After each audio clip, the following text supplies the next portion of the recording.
Livro Mediunidade Poliglota, Xenoglossia, de Ernesto Bozano. Continuação da categoria 3. Casos de xenoglossia obtidos por meio da voz direta. Caso 31. Encerro a presente categoria com um episódio teoricamente muito importante, o a que precedentemente aludi, falando das complexas manifestações em língua chinesa obtida com o auxílio da mediunidade da senhora Margery Crandall, em correspondência cruzada com os médiuns Dr. Hardwick e Valiantini. Neste episódio, anterior aos outros ocorridos com os 3 médiuns citados, interveio exclusivamente o Valiantini. Trata-se de uma voz direta, que disse ser Confúcio e longamente falou em chinês arcaico com o orientalista professor Wimant, dando, ao demais, a forma correta de uma poesia que se encontra na coletânea do Siking, editada em vida do mesmo Confúcio, e que os copistas deturparam a ponto de a tornarem incompreensível. No mesmo episódio há, intercalado, um incidente de xenoglossia em língua italiana e dialeto siciliano, de menores proporções, mas que apresenta notável valor teórico, como no momento oportuno assinalaremos. Tiro das revistas inglesas Psychic Science, julho de 1927, página 129, e Light, 1928, páginas 14 e 15, as particularidades do episódio. Narra o doutor, professor Neville Wimant, da Universidade de Oxford, insigne poliglota, conhecedor de uma trintena de línguas e autoridade no que concerne às línguas orientais, o qual, achando-se recentemente em Nova York, foi convidado para assistir a uma sessão experimental com o médium Valiantini. Observa ele. A pessoa que me veio convidar explicou que as vozes diretas falavam em línguas que nenhum dos assistentes conhecia, pelo que a minha presença era desejada unicamente para a interpretação das línguas, não para que me pronunciasse sobre o mérito do que ocorria. Fui informado de que todos os experimentadores eram espíritas convictos e que, na série das sessões em curso, haviam obtido admiráveis provas de identidade pessoal dos defuntos que se comunicavam. Esta, por exemplo, uma voz falara em português, fornecendo o próprio nome e as particularidades necessárias à sua identificação, indicando, finalmente, o endereço da própria família, ainda viva em Portugal. Os experimentadores se apressaram a escrever o endereço dado e, na resposta que receberam, viram admiravelmente confirmado tudo o que a entidade comunicante dissera. Foi-me grato e inesperado convite. Se bem jamais tenha sido adversário declarado das pesquisas psíquicas, nunca, entretanto, tivera tempo de com elas ocupar-me. Assim sendo, a sessão, para que me convidavam, pareceu-me divertimento agradável, próprio a me facultar algum repouso à mente. E, para falar claro, contava que, depois de ouvir algumas daquelas vozes diretas, chegaria a descobrir de que modo se produzia bem preparada e hábil mistificação. Compareci à reunião à hora aprazada. Manifestaram-se diversas vozes, uma após outra, a conversar em inglês com vários membros do grupo. Algumas dessas conversações se referiam a incidentes tão íntimos, que eu me sentia embaraçado e confuso, pois se me afigurava a estar fazendo o papel de um intruso que ali fora para surpreender os segredos do próximo. Por felicidade, estávamos imersos em trevas e ninguém podia perceber o meu vexame. De repente, uma voz forte se ouviu, que deu o nome de Cristo de Ângelo, pronunciando este nome com acento italiano. Depois, a mesma voz entrou a discorrer em puro idioma italiano, língua que não falo, mas que conheço muito bem. Dirigiu-se a mim, nestes termos: Diga à senhora X, presente exceção, que não manteve a sua palavra de aprender suficientemente o italiano para conversar comigo na minha língua. Ela continua a responder-me em espanhol, o que me embaraça. A senhora a quem fora dirigido o reparo confessou sinceramente que Cristo de Ângelo tinha razão. Este continuou por algum tempo a conversar comigo, exprimindo-se em obscuro dialeto italiano. Em seguida, fez reconhecer que se tratava do dialeto siciliano. Seguiram-se outras vozes, falando o inglês.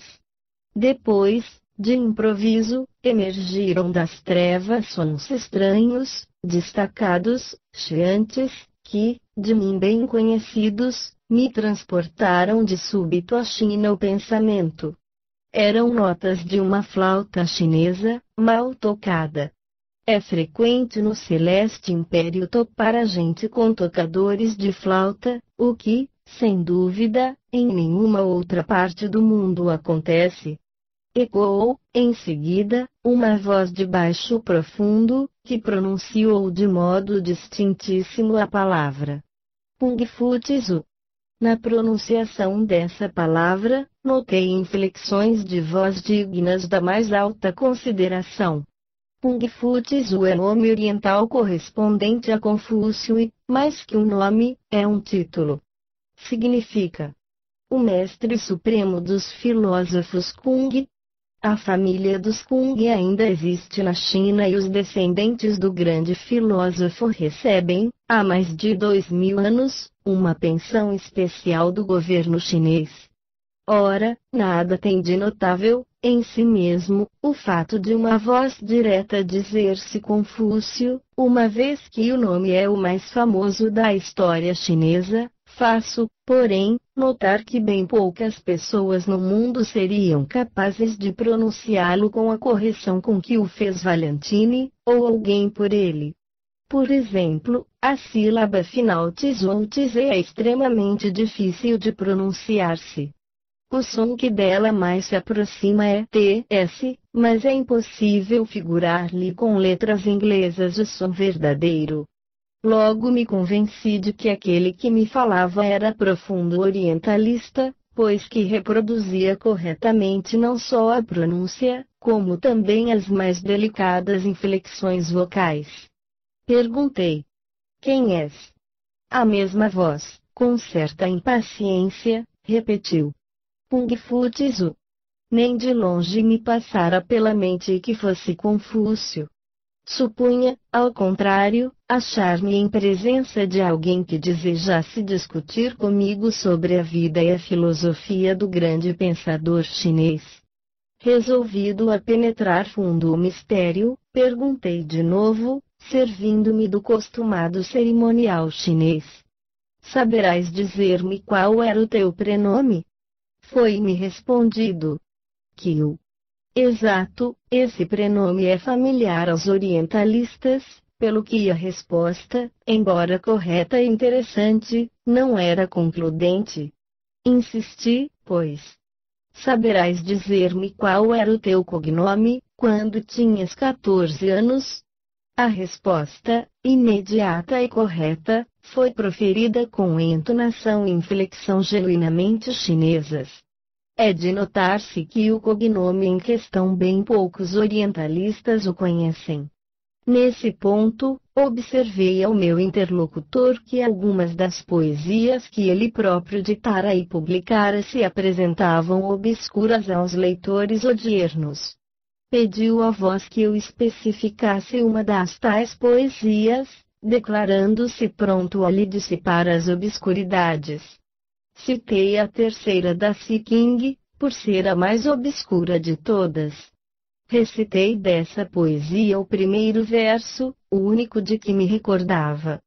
Imediatamente, a voz, com perfeita inflexão chinesa, recitou a poesia toda, tal como é conhecida presentemente, e, após uma pausa de 15 segundos, novamente a recitou em sua forma correta, que lhe dá outro sentido. Em seguida, perguntou a voz: Agora que a corrigi, compreendes-lhe o significado? Querendo reproduzir o texto poético de que se conheciam apenas as variantes, o professor Wimant pediu e obteve que a entidade que se comunicava lhe o repetisse lentamente.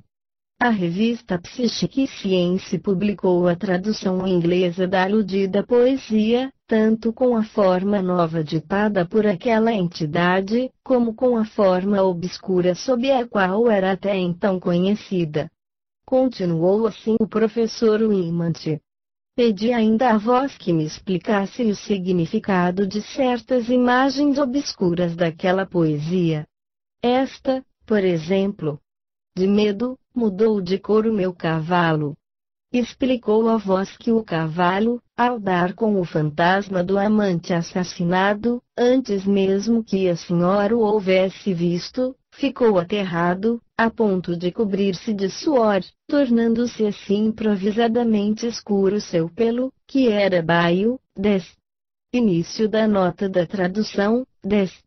O professor Wimant publicou recentemente um opúsculo sob o título Psychic Adventure in New York, em que relata, com científica sobriedade de exposição, a parte substancial do caso que apreciamos, opúsculo esse do qual só muito tarde me chegou às mãos um exemplar, quando já não me era possível utilizá-lo de modo conveniente.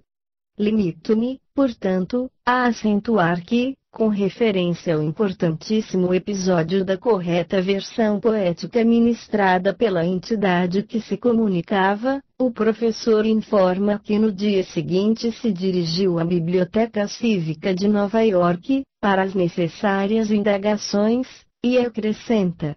Comparando com o texto original as notas por mim tomadas, descobri nestas um erro, devido a ter eu entendido mal e escrito erroneamente uma letra chinesa, ou ao ter-se a própria voz enganado, quando recitou a poesia.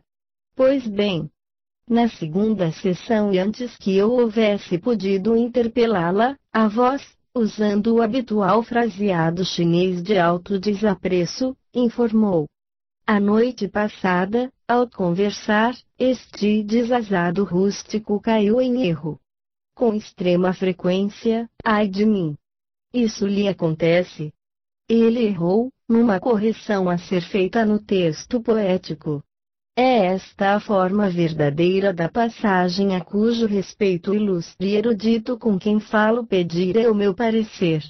Dito isso, deu a versão genuína, corrigido o sinal alfabético chinês onde se verificara o engano. Devo confessar que este incidente produziu em mim extraordinária impressão. Psychical Experiences of a Musician, página 48. Fim da nota da tradução. Tudo o que acaba de ser relatado diz respeito à primeira sessão a que assistiu o professor Wimant, que ainda noutras tomou parte, dando conta do que nela se passou numa conferência que fez, em dezembro de 1927, na sede do National Laboratory of Psychical Research e que a Light resumiu deste modo. Numa sessão posterior, o professor Wimant reatou suas conversações com a voz e, em dado momento, a entidade que se comunicava aludiu a um trabalho que o Dr. Wimant escrevera a serviço do povo mongol. Ora, o fato era real, a voz se reportava uma pequena gramática da língua mongólica, que aquele professor publicara, mas que passara absolutamente despercebida. Comentou ele, a propósito. Ninguém me conhecia como autor de uma gramática mongólica. Noutra sessão a que o Dr. Wimant não pudera estar presente, por adoentado, Kung Fu Tzu se manifestou, tentando falar em inglês. Exprimiu-se num inglês seco, imperfeito, pedante, mas os assistentes chegaram a compreender que ele deplorava a ausência do professor. Na sessão seguinte, presente o Dr. Wimant, Kung Fu Tzu se manifestou de súbito e, omitindo as costumadas frases do cerimonial chinês, lhe observou. a erva amada doença cresceu junto à tua porta. O valor sugestivo dessa frase está no fato de constituir uma metáfora que frequentemente se lê nos clássicos chineses mais antigos, porém, que já caiu em desuso entre os chineses modernos. Aquela voz, que dizia ser Confúcio, exprimia-se num dialeto que havia há longo tempo se extinguira no Império Chinês. O professor Wimant não se reconhecia em condições de afirmar taxativamente que esse dialeto fosse a língua foneticamente falada ao tempo de Confúcio, há 2400 anos, visto não existir uma só pessoa na China que saiba de modo exato qual era a inflexão da linguagem falada em tão remotos tempos. Apenas sabemos como, 1000 anos depois de Confúcio, se pronunciavam 3000 palavras, o que quer dizer que lhes conhecemos o valor fonético. Seja, porém, como for, após 25 anos de pesquisas, conseguiu-se relacionar 12 sons locais, a cujo respeito se pode afirmar que sabemos positivamente de que modos terão pronunciado os chineses da época de Confúcio. Ora, é muito de notar-se que a voz direta usava precisamente esses sons locais arcaicos. Durante a conferência, foi proporcionado ao auditório ouvir um disco de gramofone, pertencente ao National Laboratory, em o qual Lord Charles Hope conseguira gravar uma mensagem de Confúcio. Curiosa e singular impressão causava a voz do disco. Parecia uma nota de flauta, cuja tonalidade se elevava e abaixava alternativamente. O professor Wimant a ouviu com grande atenção e informou que esse acontecimento fonográfico se dera numa sessão a que ele não assistira.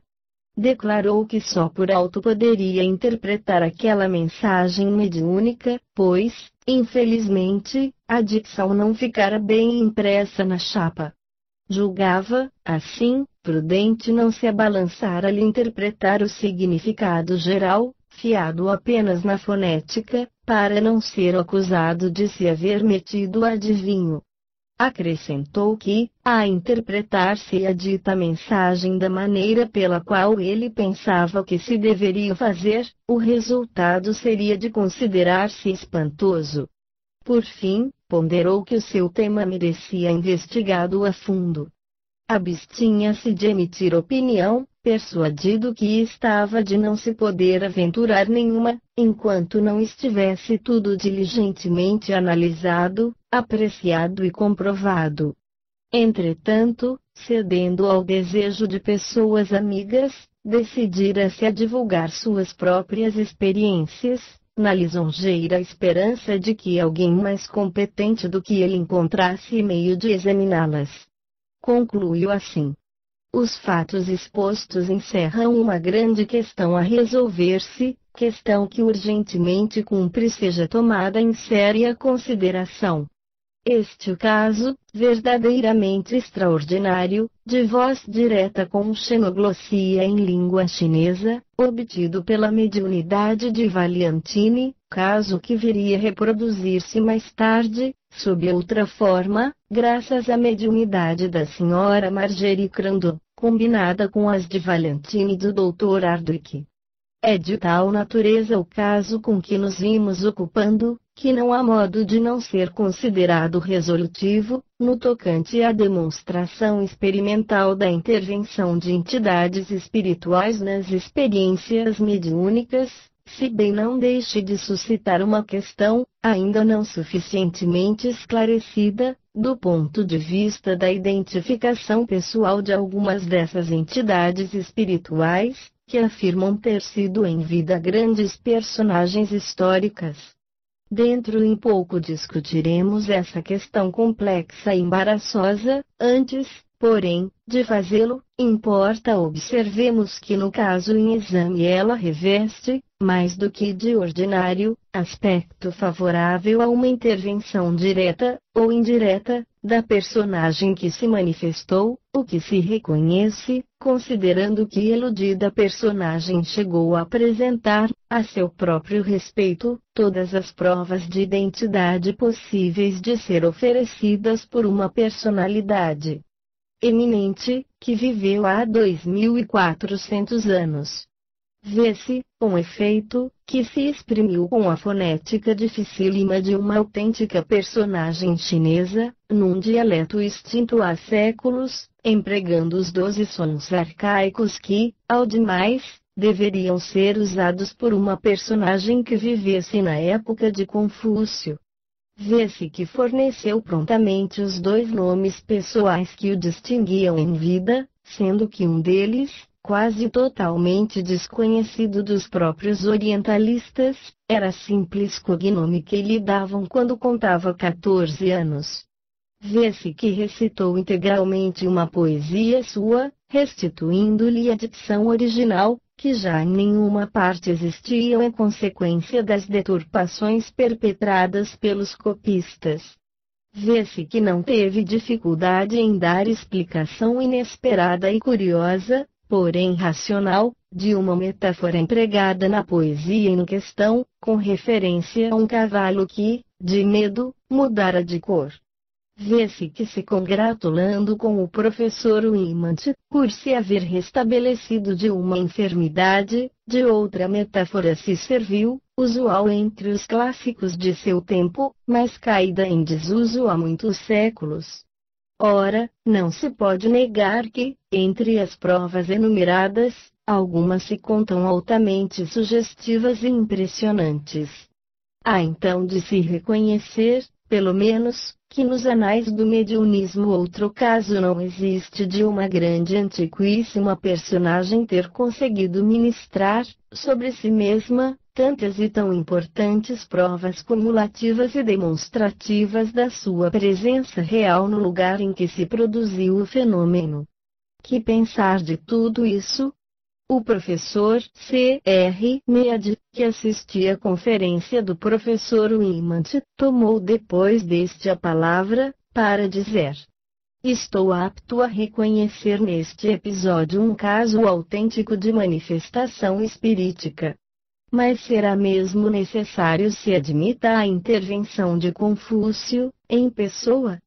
Qualquer que ele tenha sido, o espírito comunicante provou que é um profundo orientalista, ou um autêntico literato chinês.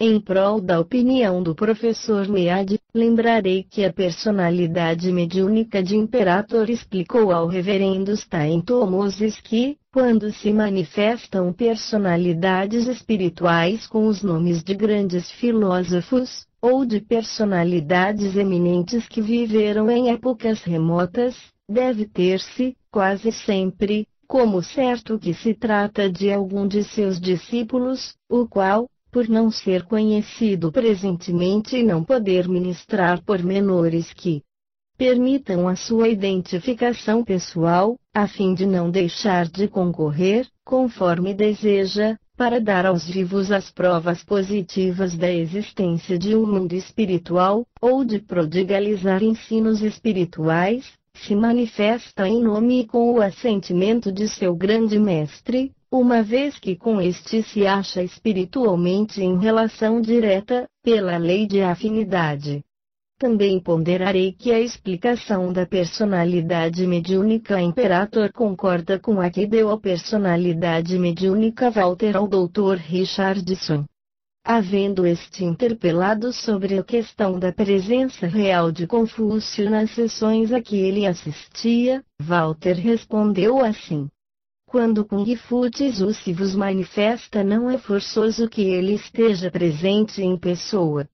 Entretanto, nas circunstâncias em que se manifestou ao professor Wimant, por intermédio de Valiantini, o mestre estava presente em pessoa. Psychic Research, 1928, página 502.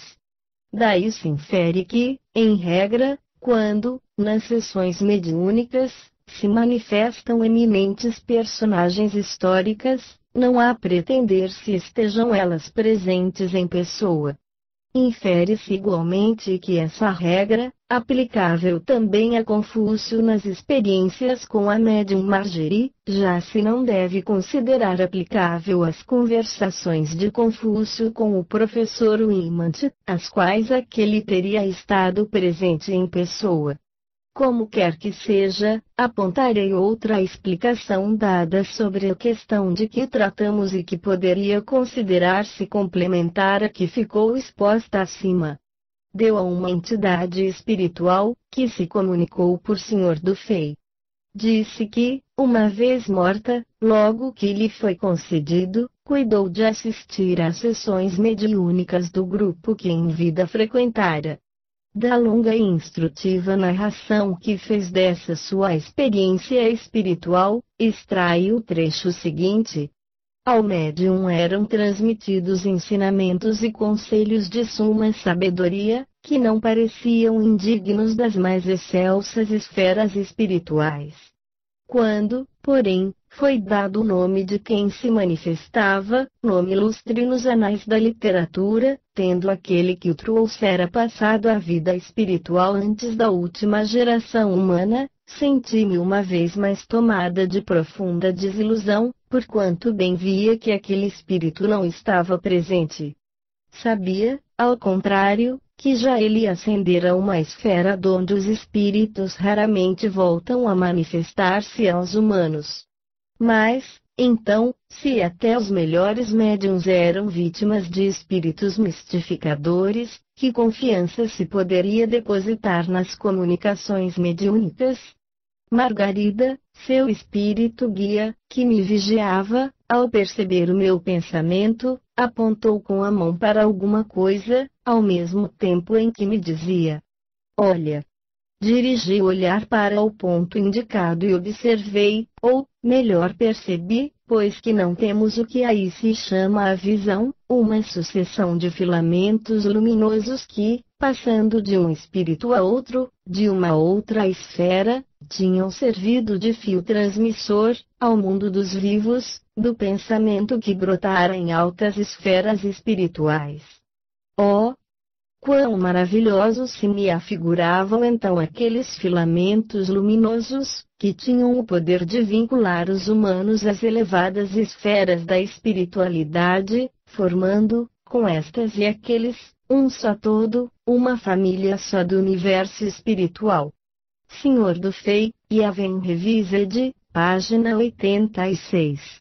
Julguei oportuno citar estas explicações, dadas por personalidades mediúnicas, acerca da questão em foco, sobretudo porque são explicações que ajudam a compreender, depois, porque, no caso, pouco importa que os comunicantes, de par com as explicações ministradas, hajam ou não oferecido provas exaustivas de identidade pessoal. O que importa é que seus esclarecimentos se demonstrem espiritualmente racionais e aceitáveis. Ora, não se pode negar, nos dias atuais, quando assistimos às maravilhas da telegrafia sem fio e da radiofonia, que tais elucidações, afins com as desses fenômenos, também são cientificamente legítimas e aceitáveis. Isto posto e desde que se queira resolver a questão do ponto de vista espiritualista, é manifesto que o episódio referido prova a intervenção, nas experiências mediúnicas, de entidades espirituais independentes do médium e das pessoas que assistam às manifestações, porquanto não se consegue elucidar o fato por meio de nenhuma das hipóteses naturalísticas até agora alvitradas para explicar os fenômenos de xenoglossia. Resultará sumamente instrutivo demonstrá-lo, de forma amplamente genérica, recorrendo ao método de enumerar as várias hipóteses sucessivamente propostas pelos opugnadores, à medida que os fenômenos de xenoglossia se complicavam, tornando-as insustentáveis, uma após outra. Quando, por exemplo, a médium do professor Flournoy ditou frases e proferiu palavras em língua sânscrita, frases e palavras de sentido concordante com a personalidade que se manifestava. Aquele professor, tendo descoberto que muitos anos antes ela visitara outro professor em cujo gabinete havia uma gramática sânscrita, concluiu daí que a iludida médium folheara distraidamente essa gramática, da qual depois se esquecera conscientemente, ficando-lhe, entretanto, registradas indelevelmente na subconsciência as frases lidas. Aconteceu então que, um belo dia, a sua subconsciência deu para entornar sobre os experimentadores aquelas frases, numa circunstância propícia, quando ela personificava uma princesa indiana, criptonésia, ou seja, telepatia. Semelhante explicação dos fatos foi tida universalmente por boa e não mais se discutiu o interessante episódio. Fácil, no entanto, fora mostrar que as frases sânscritas ditadas e proferidas pela médium apresentavam sentido correlato às circunstâncias, o que significa que se tratava de uma linguagem empregada para exprimir o próprio pensamento e não simples frases baldas de sentido, pescadas ao acaso numa gramática. Esta observação teria bastado para demolir a hipótese em questão, mas ninguém a formulou, de sorte que os opugnadores, em boa fé, acreditaram haver triunfado da dificuldade que de súbito surgira, a lhes transtornar as sofísticas interpretações. Odiernamente, porém, um pouco por toda parte, fenômenos de voz direta se deram, em que as personalidades mediúnicas se exprimiam positivamente em línguas e dialetos que os médiuns de todo ignoravam, embora os conhecessem os experimentadores com quem as vozes conversavam.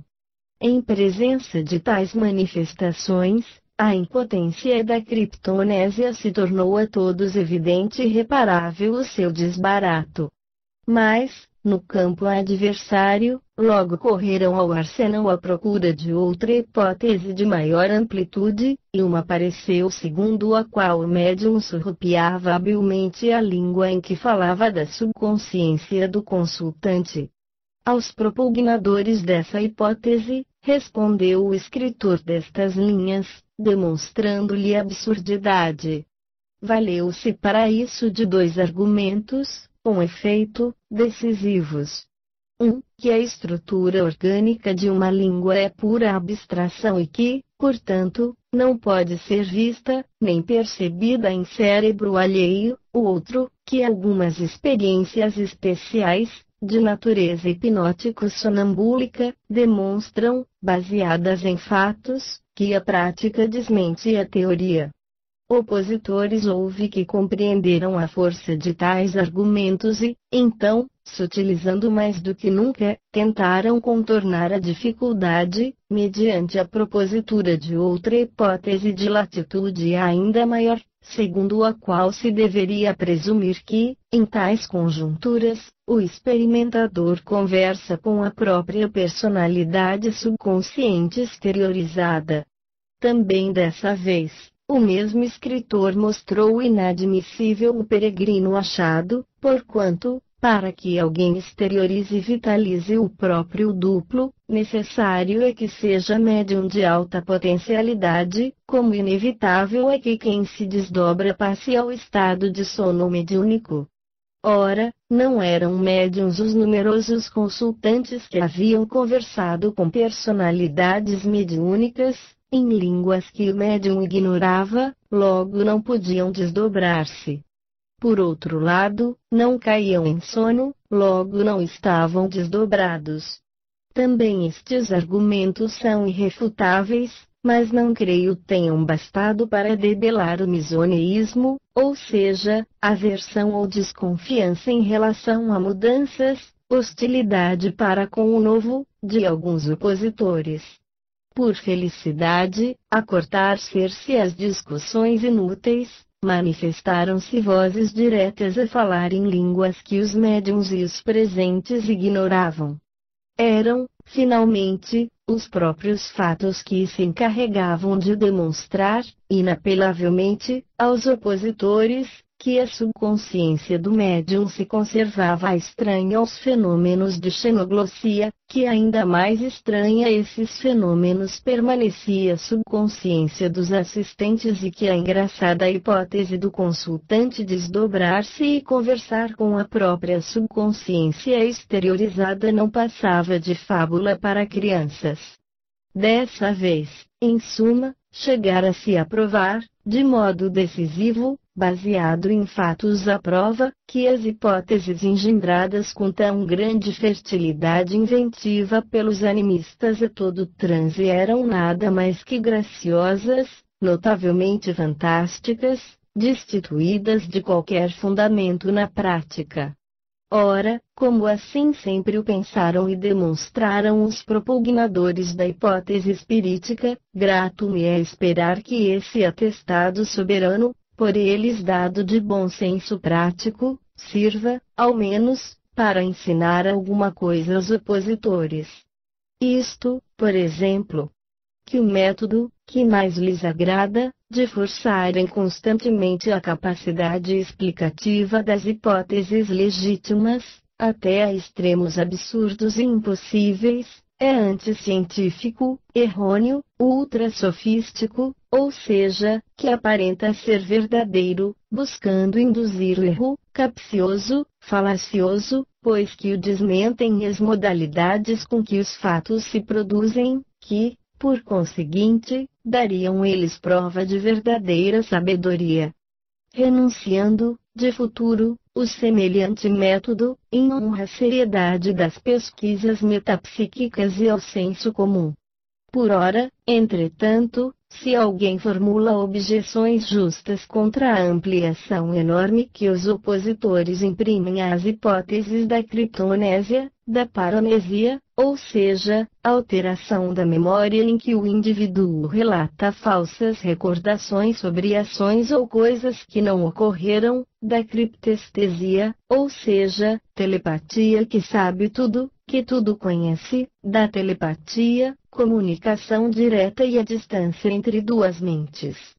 Das personificações subconscientes, eles invariavelmente respondem com o habitual argumento errôneo de que, não sendo possível marcar em si limites às faculdades supranormais subconscientes, legítimo é se lhes force a capacidade explicativa, mesmo a extremos inverossímeis, antes que se recorrer a hipóteses que pressuponham intervenções extrínsecas.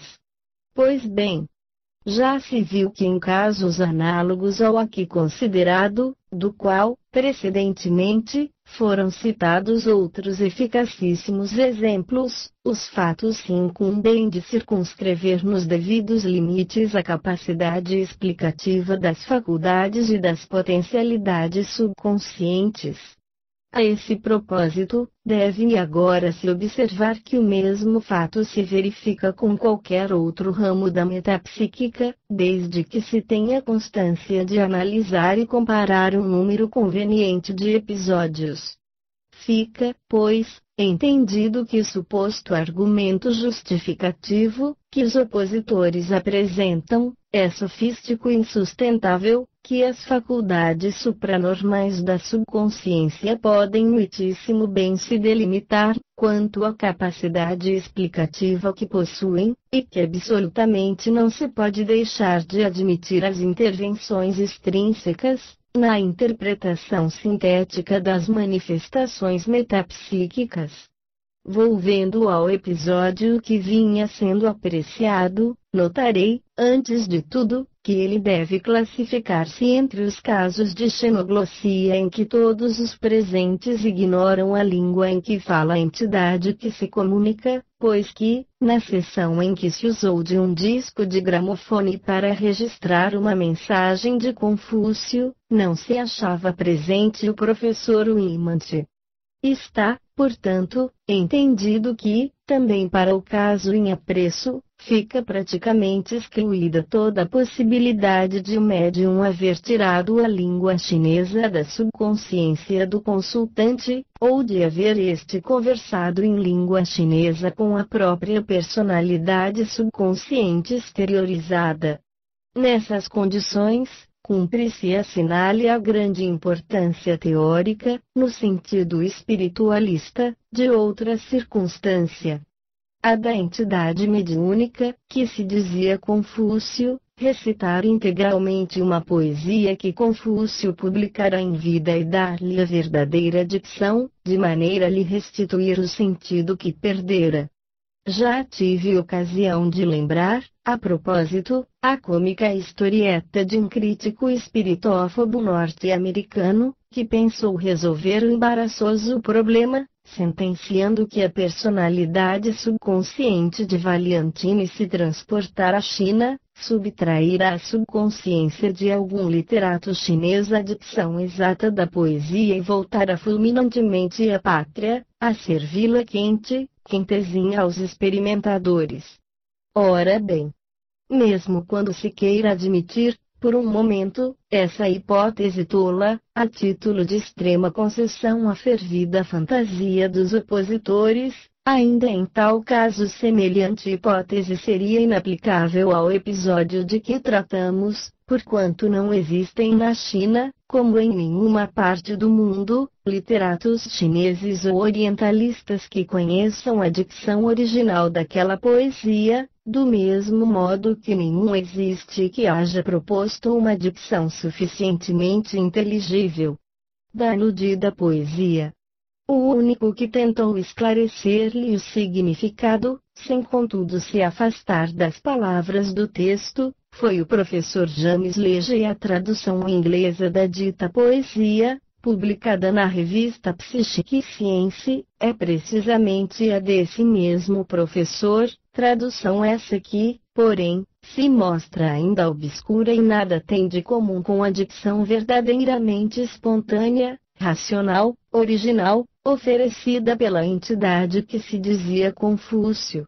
Repito, pois, que nem mesmo a fantástica hipótese do crítico norte-americano bastaria para explicar o importantíssimo fenômeno. Decorre daí que tal incidente, considerado em combinação com o outro do espírito comunicante haver falado a língua chinesa na ausência de qualquer pessoa conhecedora desse idioma, leva à conclusão de que, para explicar-se a gênese de tão perturbadoras manifestações, forçoso será admitir-se a real intervenção de uma entidade espiritual de defunto, que, em vida, haja conhecido a língua chinesa e a poesia de Confúcio.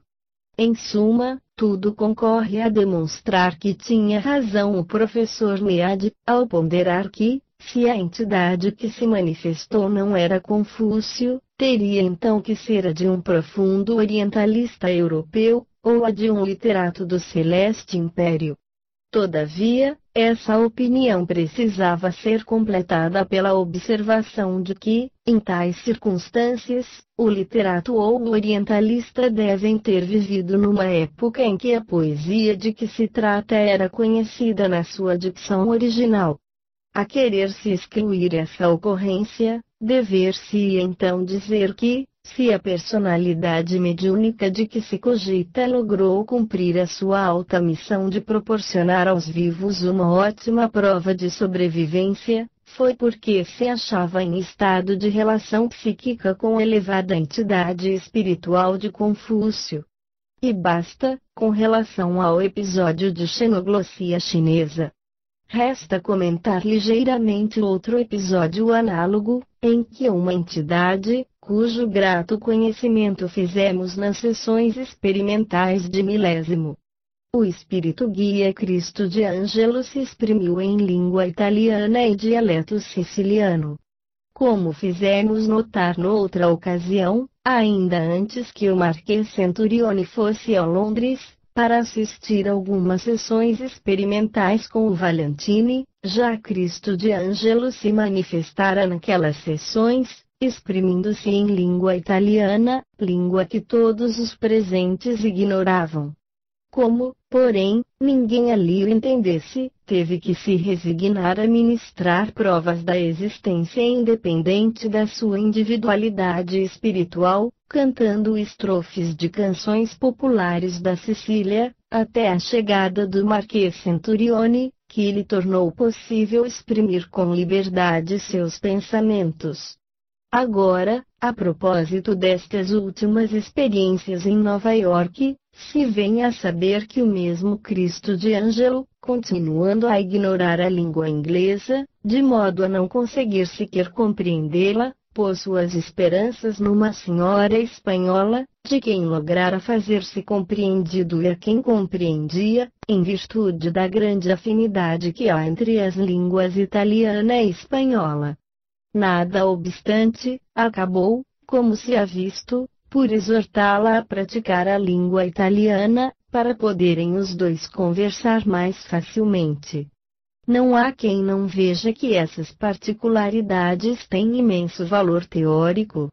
Pondere-se, com efeito, em que Cristo de Ângelo, humilde pastor siciliano, além de não conseguir falar outra língua senão a própria, também não chega a compreender a inglesa, embora seja esta a língua materna do seu médium, e reconhecer-se a existência aí de uma eloquentíssima prova negativa, que basta por si só para determinar a mais rumorosa bancarrota da hipótese das personificações subconscientes. Quem, de fato, poderia imaginar uma personalidade subconsciente, brotada da mentalidade de um médium norte-americano, que não logra compreender o pensamento do próprio médium, porque este se exprime na sua língua materna? E, inversamente, quem poderia imaginar que um médium não chega a compreender o pensamento da própria personalidade subconsciente exteriorizada, porque esta se exprime numa língua estrangeira, que ele não conhece? Convenhamos. Não se poderia conceber prova mais decisiva do que esta, para demonstrar que a hipótese das personificações subconscientes é inaplicável a grande número de personalidades mediúnicas, ou, por outras palavras, não se poderia conceber prova melhor do que esta para se demonstrar que a personalidade mediúnica de Cristo de Ângelo é absolutamente independente da personalidade psíquica do médium Valiantini. Posto isto e a título de conclusões gerais, acentuaremos que, com os comentários feitos ao episódio de Confúcio, quisemos tornar evidenciado o fato de que todas as hipóteses que até agora hão formulado os opositores, com o objetivo de atribuir-se à subconsciência do médium e dos assistentes inteligência e os conhecimentos de que dão mostras às personalidades mediúnicas, são definitivamente desmentidas e desbaratadas pela circunstância de falarem, as personalidades mediúnicas aqui consideradas, línguas que o médium e os presentes ignoravam, acrescendo que, no aludido episódio, ocorreu o incidente complementar e altamente sugestivo de uma personalidade mediúnica, que se dizia uma personagem chinesa, fornecer a dicção correta de uma poesia chinesa, publicada em vida da mesma personagem, mas ignorada de qualquer pessoa atualmente viva. Com os comentários opostos ao episódio de Cristo de Ângelo, quisemos especialmente pôr em relevo o fato de que a hipótese das personalidades subconscientes, legítima nos limites que lhe competem, determinados pelos fenômenos das objetivações dos tipos, por sugestão hipnótica, não pode certamente aplicar-se à personalidade mediúnica aqui considerada, que não só se exprime numa língua e num dialeto que o médium e os presentes ignoram, mas, sobretudo, não consegue falar nem compreender a língua materna do médium. Penso que, diante de tais provas irrefragáveis, os próprios opositores hão de convir em que, desta vez, foram rechaçados para os antípodas de todas as hipóteses explicativas naturalísticas, segundo as quais, repito, as personalidades mediúnicas teriam que ser, em massa, tidas como simples personificações subconscientes, dependentes da subconsciência do médium e dos presentes, quanto à inteligência, quanto ao saber e, ainda, quanto às particularidades pessoais que revelem. Assim sendo, uma interrogação surge espontânea. Que mais se poderia exigir, de um ponto de vista rigorosamente científico, para reconhecer-se que as personalidades mediúnicas que temos considerado são, pelo que respeita à intelectualidade, independentes do médium e das pessoas presentes? Não o sei, por conseguinte, espero que os opositores me digam.